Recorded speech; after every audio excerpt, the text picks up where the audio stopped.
প্রকৃতিতে কিঞ্চিত বাজছে মধুরে মুখে বলা নাই উজাড় প্রকৃতিতে কিঞ্চিত বাজছে মধুরে মুখে বলা নাই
পুত্রকে বিয়ে নন্দ উৎসব করলেন। নন্দ মহারাজ চারিদিকে নিমন্ত্রণ করে দিলেন, সাধুরা আসলেন, এসে বিধি মতে আজকে সেই 80 বছর পুত্রকে বিয়ে আজকে সেই নন্দ উৎসব করলেন।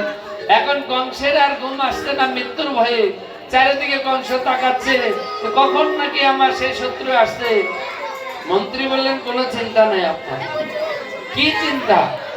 আরে ওই একটা বালক আপনাকে মারবে না। শুনুন, আপনার বোন যে পুতনা আছে ধর্ম বোন, এই পুতনাকে ডেকে নিয়ে আসেন, আর পুতনা গিয়ে ওই গোকুলে 1 সপ্তাহের মধ্যে যত পুত্র হলো সব পুত্রের গলা টিপে মেরে আসবে। কংস তার বোনকে ডাকলেন। বোন এসে তিনি করজোরে প্রার্থনা করলেন, হে দাদা বলো তোমার জন্য কি করতে পারে, আমি জীবন দিয়ে দিব। বলে শোন বোন, তুই তো সবে জানিস আমার মৃত্যু সামনে এসে যাচ্ছে। ওই নন্দালয়ে এবং গোকুলে যত পুত্র আছে সব পুত্র তোর মেরে আসতে হবে 1 সপ্তাহের মধ্যে জন্ম যে হলো সেই